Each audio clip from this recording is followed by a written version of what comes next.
আসসালামু আলাইকুম, সবাইকে স্বাগতম জানাচ্ছি আমাদের আজকের ঢাকা ইউনিভার্সিটি স্পেশাল গাইডলাইন সেশনটিতে। সো এইচএসসি 25 ব্যাচ, আজকে সেশনটা স্পেশালি তোমাদের জন্য। বাট যদি এই সেশনে এসএসসি 26 ব্যাচ থেকে থাকো, আই থিঙ্ক তোমাদের ঢাকা ইউনিভার্সিটির স্বপ্ন পূরণের যে পথটা বা রোড ম্যাপ টু ডিউ তুমি ইনশাআল্লাহ ধারণা পাবে যে কিভাবে ঢাকা ইউনিভার্সিটি স্বপ্ন পূরণ করতে হয়। তোমাদের সিনিয়র ভাই আছে সাকিব, একটু পরিচয়টা দিয়ে নেবে।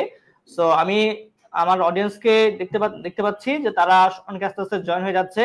সো যারা জয়েন করেছি তারা একটু কষ্ট করে লাইভটা শেয়ার করে দেবো, কারণ এটা কিন্তু হচ্ছে এখানে কোনো ধরনের মানে হ্যাঁ এখানে হচ্ছে কিন্তু কোনো ধরনের হচ্ছে মানে প্রমোশন টাইপের কিছু নয়, তোমার লাইফের জন্য এই ইম্পর্টেন্ট বিষয়গুলো। হ্যাঁ, আর তোমাদের কোশ্চেন গুলা নিয়েই হচ্ছে আজকের সেশনটিতে। সো তোমরা অ্যাডমিশন প্রিপারেশন নেওয়ার সময় জিনিস তোমরা ফেস করতে পারো বা সমস্যা মনে হতে পারে, সেই জিনিসগুলো হচ্ছে আমি আজকে সেশনে ক্লিয়ার করবো ইনশাআল্লাহ। ঠিক আছে? ওকে, আচ্ছা ঠিক আছে। সো তোমরা আস্তে আস্তে কোশ্চেন করবা, আমি সেই কোশ্চেন গুলো অবশ্যই নিব। ঠিক আছে? সো প্রথমত হচ্ছে আমি আমাদের যে কিছু বেসিক যে বিষয়গুলো থাকবে আমি সেগুলো ফার্স্টে ক্লিয়ার করে নিব, দেন আস্তে আস্তে হচ্ছে আমি তোমাদের কোশ্চেন গুলো নিয়ে নেবো ইনশাআল্লাহ। ঠিক আছে? সো কারো মন খারাপ করার কিছু নয় যে ভাইয়ারা তো ভাইয়া আমাদের কোশ্চেন গুলো নিচ্ছে না, অবশ্যই আমি তোমাদের কোশ্চেন গুলো অবশ্যই নিব, বাট আমি স্টেপ বাই স্টেপ কোশ্চেন গুলো নিব। ঠিক আছে? ওকে, সো আমি শুরুতেই হচ্ছে আমি যাচ্ছি যে তোমাদের সাউন্ড আই থিঙ্ক সবকিছু ওকে আছে। যদি ওকে থাকে তাহলে সবাই একটু করে শেয়ার দিয়ে দিবে। ঠিক আছে? ওকে, আচ্ছা। সো সেশনের শুরুতেই আমি ফখরুল হাসান ফাহাদ, পড়াশোনা করছি জাহাঙ্গীরনগর বিশ্ববিদ্যালয়ে। জাহাঙ্গীরনগর বিশ্ববিদ্যালয় নিয়ে যদি তোমাদের গাইডলাইন সেশন লাগে সেটা অবশ্যই আমি দিব, বাট আজকে সেশনে আমরা শুধু ঢাকা ইউনিভার্সিটি প্যাটার্নকে নিয়ে কথা বলবো আমরা। এবং ঢাকা ইউনিভার্সিটি মূলত হচ্ছে যারা মানবিকের শিক্ষার্থী যারা আমরা আছি তাদের জন্য, এবং যারা মানবিক থেকে হচ্ছে আমরা গ্রুপ চেঞ্জ করতে যাচ্ছি ঢাকা ইউনিভার্সিটি ইউনিটে, বা মানবিক থেকে হচ্ছে কমার্স ইউনিটে এক্সাম দিব আমরা, অথবা যারা আমরা গ্রুপ চেঞ্জের শিক্ষার্থী আছে, আমি সায়েন্স স্টুডেন্ট ছিলাম, সায়েন্স থেকে গ্রুপ চেঞ্জ করেছিলাম আর কি। সো এই সামগ্রিক বিষয়গুলো নিয়ে, তারপরে সাকিব হচ্ছে ও কিভাবে পড়াশোনা করেছিল, ওর ডিউ জার্নিটা কেমন ছিল, কিভাবে পড়াশোনা করতেছে বা কিভাবে পড়াশোনা করেছিল, বর্তমানে সে ঢাকা ভার্সিটিতে পড়াশোনা করতেছে, কেমন লাগতেছে তার ক্যাম্পাস লাইফ, এবং কিছু মজার কোশ্চেন আমি ইনশাআল্লাহ শেয়ার করব। আচ্ছা, ওকে সাকিব, সো তুমি পরিচয়টা দিয়ে নাও। আমি আসলাম নাজমুল শাকিব। এখন আমি পড়াশোনা করতেছি ঢাকা ভার্সিটির information science and library management ডিপার্টমেন্টে। আমি 2024-25 শিক্ষাবর্ষে পরীক্ষা দিয়েছিলাম এবং ঢাকা ভার্সিটিতে 1250তম স্থান অধিকার করেছিলাম বি ইউনিট থেকে, এবং বাকি বিশ্ববিদ্যালয়গুলোতে আমি চান্স পেয়েছিলাম অবশ্য। তো এখন ঢাকা ভার্সিটি আমার বর্তমান শিক্ষা প্রতিষ্ঠান। আচ্ছা, সো সাকিব তুমি তো অলরেডি হচ্ছে ঢাবিতে ক্লাস শুরু করে দিয়েছো। জি ভাই। আচ্ছা, কেমন লাগতেছে? অনুভূতিটা ভাই অন্যরকম, মানে অন্যরকম, কারণ ছোট থেকে লালন করার স্বপ্ন বা অনেকদিন থেকে দেখা একটা স্বপ্ন যখন পূরণ হয় তখন কিন্তু আসলে মানে মানে অনুভূতিটা কেমন এটা ভাষায় ব্যক্ত করা কিন্তু খুবই মুশকিল হয়ে পড়ে। তবে সব মিলিয়ে অত্যন্ত ভালো লাগতেছে আমার কাছে, কারণ যেহেতু স্বপ্ন লালন করেছি এবং সেটা বাস্তবায়ন হয়েছে, অবশ্যই ভালো লাগে। আচ্ছা, যে কোশ্চেন করা ঠিক না, তারপর আমি এটা বলি, এটা হচ্ছে যে ঢাবি কিন্তু একটা ব্র্যান্ড। হ্যাঁ অবশ্যই, এটা যদিও আমার নিজের ক্যাম্পাস না, আমি আমার ক্যাম্পাস নিয়ে স্যাটিসফাইড, তারপরে হচ্ছে আমি বলবো যে ঢাবি একটা ইতিহাসের প্রাণ কেন্দ্র, এটা একটা ব্র্যান্ড। ঠিক আছে? সো কোনো ইউনিভার্সিটি খারাপ না, প্রত্যেকটা ইউনিভার্সিটি ভালো অবশ্যই, এবং প্রত্যেকটা আলাদা আলাদা ফিচারস আছে। হ্যাঁ, প্রত্যেকটা স্বতন্ত্র প্যাটার্ন আছে, জি, কিছু ইতিহাস আছে, অবশ্যই কিছু মানে ইউনিক ফিচারও আছে। ঠিক আছে? সো আজকে আমরা মূলত ঢাকা ইউনিভার্সিটি প্যাটার্ন নিয়ে কথা বলবো। এখানে আসলে আমি এটা শুরুতে বোঝাচ্ছি, কেউ যেন না মনে করে যে ঢাকা ভার্সিটির সব, না এটা কখনোই মনে করা উচিত হবে না। সো ঢাকা ভার্সিটির সবকিছু না, বাট অনেক কিছু। যদি আমি ঢাবিয়ান না, আমি জাবিয়ান। সো তারপরও আজকে আমরা মূলত এই সেশনে আমরা শুধু ঢাকা ভার্সিটি নিয়ে কথাগুলো বলবো। আচ্ছা আচ্ছা সাকিব, জি ভাই, তুমি আসলে কখন থেকে ঢাবিয়ান হওয়ার বা একজন ঢাকা বিশ্ববিদ্যালয়ের স্টুডেন্ট হবা স্বপ্নটা তুমি কখন দেখেছিলে? টু বি ভেরি অনেস্ট ভাইয়া, এটা আমার হচ্ছে এসএসসি তে যখন আমার একটু রেজাল্টটা খারাপ হয় তখন থেকে আমি চিন্তা করি আমি আর্টসে মাইগ্রেট করব এবং আমি ঢাকা বিশ্ববিদ্যালয়ে পড়াশোনা করব। তো তখন থেকে মূলত আমার এই স্বপ্নটা দেখা শুরু। এবং তার আগে তো দেখতাম ছোটবেলায় যে কার্জন হলের ভিডিও বা হচ্ছে আপনার অপরাজেয় বাংলার যে ক্লিপগুলো, ওগুলো তো অবশ্যই মনের ভিতরে সাড়া ফেলতো। তো মূলত তখন থেকে আমার স্বপ্ন আমি ঢাকা ভার্সিটিতে পড়াশোনা করব। আচ্ছা, সো এই যে অ্যাডমিশন ফেজটা, সেটা খুবই একটা মানে টাফ একটা সিচুয়েশন। ঠিক আছে? সো প্রতি বছর স্টুডেন্টরা যে পরিমাণ আশা নিয়ে অ্যাডমিশন টেস্টে পরীক্ষা দেয় বা এখানে আসে, খুবই অল্প সংখ্যক স্বপ্ন জয় করতে পারে। সো তোমার আসলে কি মনে হয় যে আসলে কোন ক্যাটাগরি স্টুডেন্টরা বা কারাই আসলে লাস্ট অবধি নিজের স্বপ্নটাকে বাস্তবায়ন করতে পারে। আচ্ছা ভাইয়া, এটা হচ্ছে আপনার ওই যে একটা কথা আছে না, যে রহে সে সহে, মানে যে সহে সে রহে। আসলে বিষয়টা হচ্ছে আপনার পড়াশোনা খারাপ হোক বা ভালো হোক, এই যে ধরে রাখার টেন্ডেন্সিটা, যে কন্টিনিউয়াস যে ট্রাই করে যাওয়ার যে বিষয়টা, এটাই বেসিক্যালি আপনাকে ইউনিক করে তোলে এবং ঢাবিতে চান্স পাইতে হেল্প করে। এই যে আমাদের একটা ভাই বাংলার একটা কবিতার লাইন আছে না, যে প্রবাহমান নদী যে সাঁতার জানে না তাকেও ভাসিয়ে রাখে। তো এই যে ফ্লোর সাথে যে যাইতে পারে, মানে রেগুলারিটি একটু মেনটেন করে ডেইলি পড়াশোনা করা, হতে পারে আপনি ওই লেভেলের একদম সেই লেভেলের স্টুডেন্ট না, বাট ওই যে আপনার কনসিস্টেন্সি আছে, আপনি ডেইলি কাজগুলো করছেন, ওইটাই আপনাকে এন্ড অফ দ্য ডে এখানে পৌঁছে দিবে। এক্স্যাক্টলি। সো এটা আমি আমার স্টুডেন্টের প্রায় ক্লাসে বলি যে আসলে তুমি অ্যাডমিশন টেস্টটাকে প্রিপারেশন কখন শুরু করেছো এটা ফ্যাক্টর না, ফ্যাক্টরটা হচ্ছে শেষ অবধি লড়ে যাওয়া। অনেকে হচ্ছে শুরুর দিকে খুব বেশি মোটিভেট থাকে, অনেক বেশি পরিশ্রম করে, অনেক অনেক পড়াশোনা করে, বাট আস্তে আস্তে সেই জিনিসটা ছেড়ে দেয় বা হতাশা কাজ করে। ভাই হতাশা কাজ করবে, বাট হতাশা কাজ করে তুমি যে ডিমোটিভেট হয়ে যাবা বা পিছন দিকে, এটা কিন্তু করলে কিন্তু শেষ। ঠিক আছে? অনেকে দেখবা যে হচ্ছে শুরুর দিকে খুব বেশি সিরিয়াস থাকে না, বাট লাস্ট মুহূর্তে এমন কিছু করে, এমন কিছু মানে পরিকল্পনা প্ল্যান আগায় রাখে, ওরা চান্স পেয়ে যায়, ওরা ভালো কিছু করতেছে। হ্যাঁ, বাট আসলে বিষয়টা হচ্ছে পরিশ্রমের কোনো বিকল্প নাই। হ্যাঁ, তার মানে কিন্তু এই না যে অল্প কয়েকদিন পড়লেই সে টপ করবে, না, অল্প কয়েকদিন পরে সে টপ করা ইম্পসিবল, বাট সে হয়তো বা চান্স পেতে পারবে। হ্যাঁ, ঠিক আছে। সো যারা চাচ্ছ যে আমি ঢাবিয়ান হব, ঢাবিয়ান হওয়ার ইচ্ছাটা জাগ্রত আছে, শুরু থেকে শেষ অবধি লেগে থাকতে হবে। আচ্ছা সাকিব, তুমি তো হচ্ছে মানবিকের স্টুডেন্ট, জি তাই না? আচ্ছা, সো মানবিক স্টুডেন্টের ক্ষেত্রে মূলত হচ্ছে ঢাকা ইউনিভার্সিটি জানি 3 ইউনিটের পরীক্ষা দেওয়া যায়। জি। আচ্ছা, কিন্তু মজার বিষয় হচ্ছে এটা 90% স্টুডেন্ট জানে না যে মানবিক থেকে এ ইউনিটের পরীক্ষা দেওয়া যায়, মানবিক থেকে কিন্তু সি ইউনিটের পরীক্ষা দেওয়া যায়। এখন আমার কাছে একটা ছোট ভাই ছিল, ও হচ্ছে জানতো না যে হচ্ছে মানবিক থেকে এই ইউনিটের পরীক্ষা দেওয়া যায়। এটা আমার ছোট ভাই অনেক অনেক অনেক ছোট অনেক আছে যে হচ্ছে জানে না। তো না জানার কারণে কি হয়, দেখা যায় যে এই যে স্টুডেন্টরা পরীক্ষা দেয় না, পরীক্ষা না দেওয়ার জন্য কিন্তু ওই সিটগুলো কিন্তু সায়েন্স স্টুডেন্ট নিয়ে নেয়। হ্যাঁ, আচ্ছা, সো তুমি একটু ওদেরকে ইস্যুটা ক্লিয়ার করে দাও যে এই যে মানবিক থেকে হচ্ছে যে গ্রুপ চেঞ্জ সায়েন্সে বা কমার্সে, একটু তো ইস্যুটা ক্লিয়ার করে দাও। আচ্ছা, এখানে বিষয় হচ্ছে যে প্রত্যেকটা ইউনিট থেকে প্রত্যেকটা ইউনিটের জন্য কিছু সিট রিজার্ভ থাকে। যেমন আমরা যখন পরীক্ষা দিয়েছিলাম, আমাদের সময়ে মোটামুটি এ ইউনিটে 50টা মতো সিট ছিল আমাদের হিউম্যানিটিস থেকে এখানে, এবং আমাদের হচ্ছে সি ইউনিটে কমার্সের ইউনিটে মোস্ট প্রবাবল 20টা বা 25টা মতো সিট ছিল। আচ্ছা, বর্তমানে একটু বলে, বর্তমানে হচ্ছে এই ইউনিটে 55টা আর সি ইউনিটে 25। আচ্ছা, আমি এই যে একটা অ্যাজাম্পশন বললাম, যেহেতু আমার এক্স্যাক্টলিটা মনে নাই, তো ওইখানে ওই যে সেম আমার এই বাংলা আসে, আমার ইংরেজি আসে, এবং আমার এইচএসসি যে গ্রুপ সাবজেক্টগুলো পড়ছিলাম, এই যে জিওগ্রাফি অথবা ইকোনমিক্স অথবা সাইকোলজি, এই ধরনের কোশ্চেনগুলো বেসিক্যালি আসে লিখতে, এবং হচ্ছে আপনার মানে হচ্ছে এমসিকিউ আকারেও আসে প্রশ্নগুলো। তো আমি চাইলে পারে কিন্তু শুধুমাত্র বি ইউনিট না, আমি বি ইউনিটের পরবর্তীতে এ ইউনিট এবং সি ইউনিট নিয়েও কাজ করতে পারি। তবে এটা অবশ্যই আমার বি ইউনিটের পড়াশোনা শেষ করে বি ইউনিটটা কমপ্লিট করে তারপরে, তার আগে না। কিন্তু মোটামুটি একটা টাইম পাই, 20 দিন বা 25 দিনের একটা টাইম পাওয়া যায় কিন্তু আমার বি ইউনিটের পরীক্ষার পরে। তখন আমি খুব সুন্দর মতো এই কোশ্চেনগুলো মানে প্রস্তুতিটাকে গুছিয়ে নিতে পারি আর কি, সময় থাকবে ওই জায়গাতে ওইটা করার মতো। সো আমি এখানে হচ্ছে আই টু অ্যাড, সেটা হচ্ছে একটু ক্লিয়ার করে বলি বিষয়টা। ভাইয়া, মানবিক স্টুডেন্ট, ধর তুমি মানবিক স্টুডেন্ট, তুমি চাইলেই ঢাকা ইউনিভার্সিটির এ ইউনিটের মধ্যে পরিসংখ্যান বা মনোবিজ্ঞান বা নর্মাল যে ম্যাথ সাবজেক্টটা আছে, তুমি এগুলো নিয়ে পড়তে পারবা। তোমার সেখানে বাংলা, ইংরেজি, এর সাথে আইসিটি এই তিনটা মাস্ট অ্যান্সার করতে হবে, এবং ফোর্থ হিসাবে তোমার হয় ইকোনমিক্স, হয় পরিসংখ্যান বা মনোবিজ্ঞান, ভূগোল, যে কোনো একটা। এটা হচ্ছে আমার এ ইউনিট সি ইউনিটে একই প্যাটার্ন। আমি জানি কিন্তু ঢাকা কিন্তু এমসিকিউ আছে, লিখিত আছে। সো এমসিকিউ তে 60, লিখিত 40। সো এই সেম প্যাটার্নটা। এখন ভাইয়া তুমি অবশ্যই আছে শিক্ষার্থী, তাই না?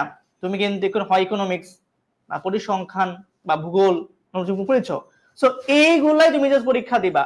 সো এই যে 25টা সিট ভাইয়া, মাত্র 25টা সিট কমার্সে, মাত্র 55টা সিট ভাইয়া, ভয়ে পরীক্ষা দেয় না। ঠিক আছে, ভয়ে পরীক্ষা দেয় না, মানে সিট ফাঁকা থাকে সায়েন্স স্টুডেন্ট। সো তোমার যে অধিকারটা তুমি কেন হাতছাড়া করবা? সো আজকে সেশনে আমি এই জিনিসটা ভাবতেছি, এটা আজকে ফার্স্ট প্রায়োরিটি ছিল যে এই জিনিসটা ক্লিয়ার করা, যে মানবিকের শিক্ষার্থীরাও চাইলে ঢাকা বিশ্ববিদ্যালয়ের এই ইউনিটগুলোতে এই এবং দিতে পারে। আচ্ছা ভাই, এখানে আমি একটা কথা বলতে চাই, এই যে মাত্র 25টা বা মাত্র 55টা, আচ্ছা দেখেন তো, মানে আমার সিট কয়টা লাগবে? আমার 25টা সিটের দরকার, আমার জাস্ট একটা সিটের দরকার রে ভাই। আমি চেষ্টা করবো আমার একটা সিট নিয়ে, এবং ওই যে হাজার হাজার লাখ লাখ পরীক্ষা দিচ্ছে, এটা তোমার কনসার্নের জায়গা না। আমার কনসার্নের জায়গা হচ্ছে আমি এমসিকিউ তো মোটামুটি ওই যে 40 প্লাস একটা স্কোর করব, রিটেন আমি 20 প্লাস একটা স্কোর করব, এন্ড এভাবেই প্রতিবার সিট পেলে মোটামুটি 60 থেকে 65 রেঞ্জের ভিতরে কিন্তু সিটগুলো আসে। আমি টার্গেট করে আমার 60 বা 65 মার্ক আমি কিভাবে উঠাইতে পারবো? ওখানে 5000 জন পরীক্ষা দিবে বা 5 লাখ, ওইটা তো আমার কনসার্নের জায়গা না। আমার তো একটা সিট লাগবে, তো আমি একটা সিটের জন্য কাজ করব। ওকে সাকিব, স্টুডেন্ট যারা প্রিপারেশন নিচ্ছে মোটামুটি অনেকে একটা মিসকনসেপ্ট থাকে যে হচ্ছে তারা প্রশ্ন ব্যাংক সমাধান করবে কিনা, বা অনেকের মধ্যে একটা মিসকনসেপ্ট থাকে যে আমি আসলে সমাধান করে কি লাভটা, আমার কি হুবহু কমন পাবো কিনা। এখানে একটা জিনিস আছে যে প্রত্যেকটা ইউনিভার্সিটি তার প্রিভিয়াস ইয়ার্স এর কোশ্চেনের প্যাটার্ন প্রতি বছর অ্যাট লিস্ট 70 বা 80% মিল রাখে। কোশ্চেন প্যাটার্ন মানে কোশ্চেন যে একদম হুবহু কমন পড়বে এরকম না, বাট ওই যে যেটা আমি জানবো আমার জানার এরিয়া থেকেই তো আসবে। এখন যদি আমার জিকে তো যদি বাংলাদেশ পার্টে কোশ্চেন করে, ও যেখান থেকেই তারা কোশ্চেনটা করুক না কেন, আমার বাংলাদেশ পার্টের ভেতর থেকে কোশ্চেনটা আসবে। তো আমি যখন একটা কোশ্চেন মানে সলভ করবো, যেমন আপনারা যেমনটা করান, একটা কোশ্চেন আমি যখন জানবো তখন বাকি যে 3টা বা 4টা অপশন আছে আমি এই সম্পর্কে ধারণা নিলাম, তাহলে আমার একটা কোশ্চেনের থ্রুতে আমার 5টা কোশ্চেন জানা হয়ে গেল এবং ডিটেলসে ডেপথে জানা হয়ে গেল। তখন যখন আমি 100টা কোশ্চেন সলভ করবো 500 রকমের কম্বিনেশন সম্পর্কে আমার ধারণা হবে। এই বছর হয়তো এটা আসছে, সামনে বছর আমার এই জিনিসটা কমন পেয়ে যেতে পারে, এটা স্বাভাবিক। এবং কোশ্চেন ব্যাংক সলভ করলে মোটামুটি 50 থেকে 60% মতো কোশ্চেন একদম হুবহু অথবা একটু মেকআপ করে চলে আসে। ঢাবির ক্ষেত্রে একটু ডেপথে জানতে হয়, তো জানলে পরে পাওয়া যায় জিনিসগুলো আসে। আচ্ছা, তুমি অনেকেই হচ্ছে অনেক ধরনের কোশ্চেন করতেছো। আমি কিন্তু ভাই শুরুতে বলেছি যে আজকের সেশনে আমরা শুধু ঢাকা বিশ্ববিদ্যালয় নিয়ে প্রস্তুতি নিয়ে কথা বলবো। আমরা কিন্তু এর আগে কিন্তু বিউপি নিয়ে কথা বলেছি, তো আমরা সামনে জাহাঙ্গীরনগর নিয়ে প্রতিটি ইউনিভার্সিটি নিয়ে কথা বলবো। তো আজকে আমরা শুধু ঢাকা বিশ্ববিদ্যালয় নিয়ে কথা বলি, ঠিক আছে ভাই আপনারা? আচ্ছা, অনেকে হচ্ছে আমাকে একটু মানে সাবজেক্ট ওয়াইজ কোশ্চেন করতেছে, যেমন অনেকে করতেছে ভোকাবুলারি নিয়ে কোশ্চেন। ভোকাবুলারি বিষয়টা একটু ইন্টেনসিভ পার্ট বা একটু বিদ্যুতি লাগতো, যেমন আমার কাছে পার্সোনালি খুব বিষয়টা প্যারা লাগতো। আচ্ছা, এখন তোমার কাছে এটা পার্সোনাল কোশ্চেন, তুমি আসলে এটা কিভাবে পড়তে বা কিভাবে মনে রাখতে জিনিসটা? এখানে কিছু বিষয় আছে যে ভোকাবুলারি জিনিসটা বা আপনার হচ্ছে যেগুলো মুখস্থ পার্ট, মেমোরাইজিং পার্ট বলেন বা বিরোচন পার্ট বলেন, এটা অলমোস্ট সবার কাছে একটু বিরক্তি করে জিনিসটা। হ্যাঁ, কারণ এই মুখস্থ করা বা ধরে রাখা একটা টাফ। তো জিনিসটা এভাবে পড়া যায় যে আমি যেটা পড়তেছি একটু রিলেট করে নেই। বেশ কিছু উদাহরণ আছে না, যেমন ধরেন বাগধারা পড়তেছি, ঝোলের লবণ বলের কধু। তা আমার একটা ফ্রেন্ড ছিল, মোটামুটি সবার সাথে একটা ভালো সম্পর্ক ছিল। তো যখন আমি পড়তাম ঝোলের লবণ বলের কধু, তখন আমি আমার ওই ফ্রেন্ডকে মনে করে নিতাম, এটা হয়ে গেল আমার। রিয়েল লাইফে জিনিসটা ইমপ্লিমেন্ট আমার কোথায় আসতে পারে? হ্যাঁ, তারপরে আবার দেখা যাচ্ছে এরকম যে যখন আমাদের আপনার হচ্ছে এক্সাম আসলো ভাইয়া, আমার খুব স্পষ্ট মনে আছে ডিসেম্বরের দিকে, তখন এই যে জাতীয় কবি কাজী নজরুল ইসলামকে নিয়ে ওই যে ফাইলটা নিয়ে একটা কথা হয়েছিল। তো তখন একটা শব্দ অনেক প্রাসঙ্গিক হয়ে গেছিল, রেড টেপ বা লাল ফিতার দৌরত্ব। হ্যাঁ, এই ধরনের জিনিসগুলো, এগুলো আসলে কি অনেক সময় এই যে প্রাসঙ্গিক জিনিসগুলো থেকে আসে। আর এটা একটাই সমাধান, অনেক অনেক পড়তে হবে। এবং আমি যতদূর জানি আপনাদের কোর্সে যে বিরোচন পাঠগুলো পড়াইয়াও দেয় ভাইয়ারা এসে, তো ওই জায়গাটা যদি একটু দেখি তাহলে জিনিসটা আমার মাথায় গেঁথে গেল। এবং আমি পার্সোনালি যেটা করতাম, আমি সকালে একবার পড়তাম, আমি সন্ধ্যায় একবার পড়তাম, এবং এগুলোকে কন্টিনিউয়াসলি রিভিশনের উপরে রাখতাম, কারণ আদারওয়াইজ আমি এটা মনে রাখতে পারবো না। আর একটা খুবই চমৎকার উপায়, ওই যে যখন পড়ে যাবো, আরেকটা ভাইয়ার থেকে আমি এটা শিখছিলাম যে একটু কালার পেন ইউজ করা। যেটা আমি একবারে পারি ওইটাতে দরকার নাই, যেটা দেখা যাচ্ছে একবার পারলে হবে, ওইটাতে একটা নীল কালি দিলাম বা একটা লাল কালি দিলাম, যেন পরবর্তীতে পড়তে গেলে আমার ইজি হয়। যেটা আমি পারি সেটা তো আমি পারি, আর যেটা পারি না সেটা একবার করে দেখে নিলাম, তাহলে জিনিসগুলো খুব ভালো মতো থাকবে। বাট এটা রেগুলার করতে হবে, এটার কোনো মাপ নাই। ওকে ওকে। সো এখানে সাকিব দেখো কয়েকটা পয়েন্ট বলেছে যে ও হচ্ছে মূলত মানে মানুষের ব্রেন যখন একদম কুল থাকে সকালবেলা ঘুম থেকে ওঠার পরে, সো এটা কিন্তু ও কিন্তু করতো। আচ্ছা, পয়েন্ট 2 হচ্ছে যে ও বলতেছিল যে মার্কিং করে পড়া, কারণ আমাদের চোখের একটা বিষয় থাকে। হ্যাঁ, তো তুমি যখন যেটা পারতেছো না, তুমি সেটা যখন মার্কিং করো, তোমার ব্রেন এটাকে ক্যাপচার করে নিতে সহজ করে। আচ্ছা, থার্ড পয়েন্টটা বলেছিল যে ও রিয়েল লাইফে বা রিলেট করে সেটাগুলো মনে রাখছে, বা তোমার রিয়েল লাইফ এটাকে অ্যাপ্লাই করা। ঠিক আছে? আচ্ছা, তুমি চাইলে এর পাশাপাশি লিখে লিখে পড়তে পারো, কারণ এটা সায়েন্টিফিক প্রমাণিত যে আমি যখন লিখি, দেখো তো আমার দুই হাতের এখানে চাপ পড়তেছে না, এই যখন চাপ পড়তেছে তখন আমার মাথা নিউরনের মস্তিষ্কটা বেশি উদ্দীপ্ত হচ্ছে, এই তখন আমার ব্রেনটা খুব বেশি অ্যাক্টিভ থাকে। সো লিখে লিখে পড়লেও এটা কাজে লাগে। আচ্ছা, সো মহসিন স্যার, আমাদের সবার প্রিয় মহসিন স্যার, উনি ক্লাসে অবশ্যই সময় বলে যে আরএন মেথড, অর্থাৎ রিভিশন এবং নিউ। অর্থাৎ ধরো তুমি আজকে ডে 1, তুমি আজকে নতুন 10টা ওয়ার্ড মুখস্থ করতেছো, তুমি নেক্সট দিন নতুন 10টা মুখস্থ করার আগে তুমি আগের 10টা রিভিশন দিয়ে নাও। ঠিক এভাবেই কন্টিনিউয়াস চলবে। সো তুমি নতুন করে পড়বা, রিভিশন দিবা, পড়বা, রিভিশন দিবা। ঠিক আছে? আর এই বিষয়টা হচ্ছে ভাই, তুমি হয়তো বা 5,000 ওয়ার্ড মুখস্থ করলা, বা তোমার সেটা 5,000 ওয়ার্ডটা মাথায় থাকবে না, তোমার অন্তত 1,000 তো থাকবে ভাই। সো 1,000 থাকলে এনাফ, ঠিক আছে? সো বিষয়টা হচ্ছে ভাইয়া, এটাকে পড়তে হবে, এটাকে মানে মাঠ পর্যায়ে কিছুদিন যাওয়ার পর ছেড়ে দিবা না, ছেড়ে দিলে হবে না ভাই, লিয়ে থাকতে হবে এটাকে, ঠিক আছে? আচ্ছা, স্টুডেন্ট যারা হচ্ছে অ্যাডমিশন টেস্ট দিতে যায়, ম্যাক্সিমাম একটা কোশ্চেন থাকে, ভাই আপনি কত ঘন্টা পড়াশোনা করেছেন, বা আমি কত ঘন্টা পড়বো, বা কত ঘন্টা পড়লে আমি চান্স পাবো। আচ্ছা আচ্ছা, এই জিনিসটা ক্লিয়ার করি। আসলে জিনিসটা হচ্ছে আপেক্ষিক। হ্যাঁ, আপেক্ষিক বলতে এইরকম যে আমি কতটুকু খাওয়া আমার জন্য উপকারী। এখন দেখা যাচ্ছে আপনার বিএমআই অনুযায়ী আপনাকে যে পরিমাণ খাইতে হবে, আমাকে দেখা যাচ্ছে তার অর্ধেক খাইতে হবে। মানে জিনিসটা আমি এভাবে বোঝাচ্ছি যে তোমার প্রয়োজন অনুযায়ী তুমি পড়বা। মানে প্রয়োজন বলতে তোমার নিড কতখানি, বা তুমি কতখানি বুঝতে পারতেছো। যদি তোমার বেসিক অনেক দুর্বল হয়, তোমাকে বেশি টাইম দিতে হবে। যদি তোমার বেসিক ভালো থাকে, কম টাইম না, তুমি পড়বা, বাট তুমি দেখা যাচ্ছে একটু অ্যাডভান্স লেভেলের জিনিসগুলো পড়লা। তো এটা ডিপেন্ড করে পার্সন টু পার্সন। তবে আমি রেগুলার পড়তাম এবং সেটা আমি নোট ডাউন করে রাখতাম। এরকমও গেছে কোনোদিন হয়তো আমি 10 ঘন্টা 12 ঘন্টাও করছি, আবার মাঝে মধ্যে দেখাচ্ছি 1-2 ঘন্টাও গেছে। তবে আমি ট্রাই করতাম একটা স্কেলের ভেতরে থাকতে, 7, 8, 9, 10 এরকম একটা হচ্ছে মাপকাঠি সবসময় আমি মেনটেন করার ট্রাই করতাম ওই সময়। তো এটা ডিপেন্ড করে নিডের উপরে ভাইয়া, মানে আপনার কতটুকু প্রয়োজন। এক্স্যাক্টলি।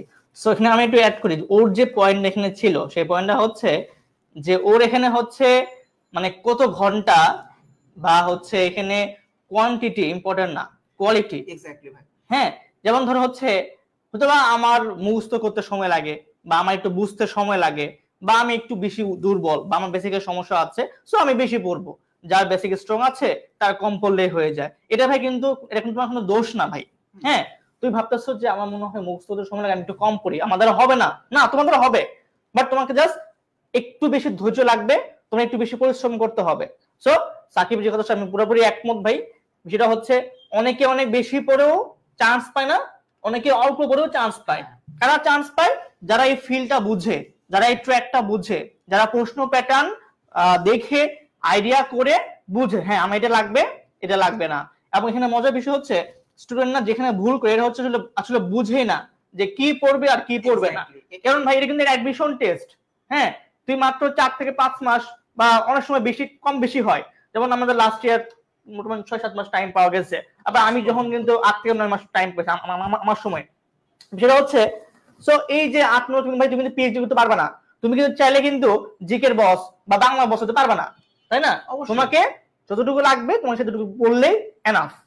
হ্যাঁ ভাই, এখানে আমি একটা জিনিস অ্যাড করতে চাই যে একটা ভাই প্রবাদ আছে না, hero of all trades master of none. তো আমার এখন কোনো ট্রেডের মাস্টার হওয়ার প্রয়োজন নেই, আমি প্রত্যেকটা ট্রেডের হিরো হয়ে হয়ে চলে যাই।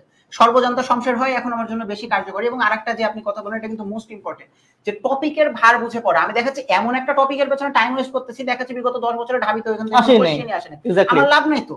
অথচ আমি এমন একটা টপিক করতেছি, হয়তো টপিকটা দেখে সহজ মনে হইতেছে, বাট আমার ঢাবির জন্য ইম্পর্টেন্ট, আমি পড়ে নিলাম, সমস্যা নাই। এবং এই জন্য কিন্তু আপনাদের বিষয়টা খুবই ভালো, আপনারা যেমন যে টপিকগুলোকে হাইলাইট করে দেন কোনগুলো ইম্পর্টেন্ট টপিক। তো এক্ষেত্রে কিন্তু তারা হেল্প পাইতে পারে। কারণ আমি প্রথমবার পরীক্ষা দিতে বসতেছি, আমি জানি না কি আসে না আসে, আর এখানে আপনারা 5 বছর 6 বছর 7 বছর ধরে পড়াইতেছেন। মানে আমরা একটা কলি এবং আপনারা ফুল হয়ে ফুটেছেন, যে আমরা করতে যাচ্ছি তা আপনারা অনেক আগে থেকেই করেছেন। তো সুতরাং এখানে মানে ভক্তি করলে মুক্তি মিলবে, এই টাইপের একটা আইডিওলজিতে আমরা বিলং করতে পারি এই জায়গাতে, যেহেতু আপনারা পড়াইতেছেন এতদিন যাবত। আচ্ছা, সো সাকিব কিন্তু হচ্ছে আমাদের ডিওআইসি 1 স্টুডেন্ট ছিল, এই জন্য আসলে বারবার বলতেছে যে আসলে আমাদের ক্লাস এগুলো আর কি। আচ্ছা সাকিব, একটু জিকে প্রসঙ্গে, যেটা আমি জিকে পড়ে জিকে প্রসঙ্গে আছে। আচ্ছা, সো জিকে ক্লাসগুলো তোমার আসলে কেমন লাগতো? জিকে ক্লাসগুলোতে ভাই আমি সেই লেভেলের এনজয় করতাম। বিশেষ করে আমার জিকেতে যেটা সবচেয়ে বেশি মন কেড়েছিল সেটা হচ্ছে আপনার ইন্টারন্যাশনাল কিওয়ার্ডস এর যে ক্লাসগুলো। কারণ অনেক টার্ম আছে যেগুলো সম্পর্কে আমরা জানি না, বা যে ক্লাসগুলো আমরা বুঝি না। এই যে আপনি যেমন সুন্দর করে টার্মগুলো ক্লিয়ার করে দিলেন, এখান থেকে আমার বেশিরভাগ কনসেপ্ট কিন্তু ক্লিয়ার হয়ে যাবে। এবং আপনি রিয়েল লাইফেও দেখবেন যে ওয়ার্ডগুলো আছে যেগুলো আমরা ছোট থেকে পরিচিত, খুব দ্রুত আমরা এগুলো ক্যাচ করতে পারি। সো এই ক্লাসগুলো খুবই দারুণ ছিল। এবং আপনারা যেভাবে যে ব্যাকগ্রাউন্ড ধরে বা একটু হিস্ট্রি নিয়ে, আসলে বিষয়টা কি ভাইয়ারা যেগুলো পড়ে 100% কিন্তু প্রয়োজন পড়ে না, বাট ওই যে কথাগুলোকে বারবার রিপিটেডলি বলে, ওই 20% 10% ওগুলো হচ্ছে মোস্ট ইম্পর্টেন্ট, এবং ওগুলাই ঘুরে ফিরে পরীক্ষাতে চলে আসে আর কি। ওকে, সো নেক্সট প্রশ্ন যেটা হচ্ছে লিখিত নিয়ে। হ্যাঁ, এখন আমি আমার ব্যক্তিগত যে অভিমত, যেটা আমি সকল ইউনিভার্সিটি পরীক্ষা দিয়েছি, আমি বলবো যে বাংলাদেশের মধ্যে সবথেকে সহজ পরীক্ষা বসানো হয় ঢাকা ইউনিভার্সিটিতে। বাট লিখিত আছে, এই লিখিত ভয় স্টুডেন্টরা বেশি খারাপ করে ফেলে। আচ্ছা, এখানে একটা জিনিস ভাই ক্লিয়ার করার আছে। লিখিত মানে জিনিসটা এরকম না যে এটা একদম মঙ্গল গ্রহ থেকে নিয়ে আসছে। এক্স্যাক্টলি, জিনিসটা কিন্তু আমার টেক্সটের ভেতর থেকে আসতেছে। সুতরাং আমার যদি বেসিক ভালো হয়, আমি যখন একটা জিনিস পড়বো খুব ভালো করে পড়তে হবে। এখানে আরেকটা জিনিস আছে ভাই বলার মতো, এমসিকিউতে আমি কিছুই জানি না, তারপর আমার 25% চান্স আছে আমার ঠিক হবে, বাট রিটেন আমার যদি কনসেপ্ট না থাকে আমি টাচও করতে পারবো না। সুতরাং যখন আমি পড়বো আমার একটু ডেপথে যে, বিশেষ করে টেক্সট গুলা যেগুলো আমার পড়ার ভেতর থেকে তো আসবে, এগুলো একটু ভালো করে পড়তে এবং রিটেনটা প্র্যাকটিস করতে হবে ভাই বাসাতে। তাছাড়া রিটেন তুমি ভালো করতে পারবে না, এটা সম্ভব না যে তুমি সারা জীবন পড়লে না উপর থেকে তোমার বাণী নাজিল হয়ে পরীক্ষা হলে এবং তুমি লিখে আসবা মন্ত্রদোষটা হয়ে, এটা সম্ভব হয় না। রিটেন প্র্যাকটিস করতে হবে। তোমার কিছু পার্সোনাল সাজেশন যে আসলে রিটেনে কিভাবে ভালো করা যায়? আচ্ছা, রিটেনে ভালো করার জন্য যেটা দরকার, যে দেখেন ভাই ঘুরে ফিরে কোন জিনিসগুলো আসে, যে আমি যেগুলো এইচএসসি তে পড়ে এসেছি এবং ইংরেজি এবং বাংলা টেক্সট বুকের ভেতর থেকে জিনিসগুলো আসে। সুতরাং যখন আমি বিশেষ করে টেক্সটটা যখন পড়বো, খুব খুঁটিয়ে খুঁটিয়ে পড়ার ট্রাই করবো যে কোন লাইন দ্বারা কি বোঝানোর চেষ্টা করতেছে। হ্যাঁ, যেমন এই যে অপরিচিতারা ছিল না একটা, ওই যে মামা ছিল তার হচ্ছে প্রধান এজেন্ট, এই টাইপের, তার ভাগ্যদ্রষ্টার প্রধান এজেন্ট, অথবা যে একটু আগে যে লাইনটা বললাম, প্রবাহমান নদী যে সাঁতার জানে না তাকেও ভাসিয়ে রাখে, এই ধরনের ওয়ার্ডগুলো দ্বারা কি বোঝাইছে বা হচ্ছে লাইনগুলো দ্বারা কি বোঝাইছে একটু ভেতরে যদি পড়া যায় তাহলে অটোমেটিক এগুলো আমার ভালো করা পসিবল। এবং ইংরেজির ক্ষেত্রে দেখা যাচ্ছে যে যখন আমি আরেকটা জিনিসে যে ম্যাচ করা যায়, কিন্তু ওই যে যখন আমি মেমোরাইজিং পার্ট করতেছি, ওয়ার্ড মিনিং করতেছি, আমি ওগুলা দিয়ে একটু সেন্টেন্স মেকিং করি না, কারণ আমার সেন্টেন্স মেকিং আমার ঢাবিতেও আসে। তো সেন্টেন্স মেকিং করলাম বা হচ্ছে টেক্সটটাকে খুব সুন্দর করে পড়লাম এবং এগুলো লিখার ট্রাই করলাম, তাহলে বেটার করা পসিবল। মানে এটা আহামরি কঠিন কিছু না, কিন্তু ওই যে কনসিস্টেন্সি রাখতে হবে। আচ্ছা, সো স্টুডেন্ট কিন্তু যারা 25 ব্যাচ, ওদের কিন্তু অ্যাডমিশন টেস্ট কিন্তু মাত্রই শুরু হয়েছে। জি, অলরেডি অনেকে মানে হতাশ হয়ে গেছে, মনে হচ্ছে যে মনে হয় আমি পারবো না, এত লম্বা একটা জার্নি আমার দ্বারা কি আদৌ সম্ভব কিনা। সো এই যে অ্যাডমিশন ফেজ, আমি জানি যে আপস এন্ড ডাউন থাকবে। সো এটা কেউ যদি বলে যে তার লাইফে মানে হতাশা কাজ করে না, সে পুরো মিথ্যা কথা হবে। অবশ্যই।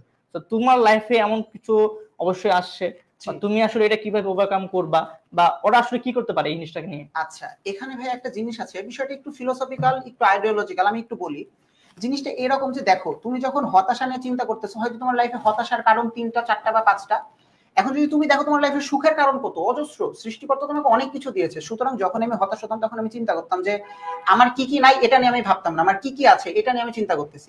হ্যাঁ, হয়তো আমার পেটে ব্যথা, আমার খারাপ লাগতেছে, বাট আমি যখন ক্যান্সার আক্রান্ত হয়ে মৃত্যু সজ্জায় না, এটা আমার জন্য ভালো দিক। সবসময় পজিটিভ জিনিসটাকে ফোকাস করতে হবে এবং নিজের উপরে বিশ্বাস রাখতে হবে, কারণ মানুষ পারে না দুনিয়াতে এরকম কোনো কাজ নাই। আল্লাহ তাআলা এই জন্য মানুষকে আশরাফুল মাখলুকাত, সৃষ্টির সেরা জীব হিসেবে তৈরি করেছে। এবং আমি নিজের উপর বিশ্বাস রাখতাম। আমি দেখছি আমার অনেক এক্সাম খারাপ গেছে, হয়তো ঠিক মতো ওই যে অনেক টাইমে আমি আমার রুটিনের কাজ রুটিনে কমপ্লিট করতে পারিনি, বাট ওই যে মনোবলটা এটা আমি কখনোই ভাঙি না এবং ধরে রাখছি।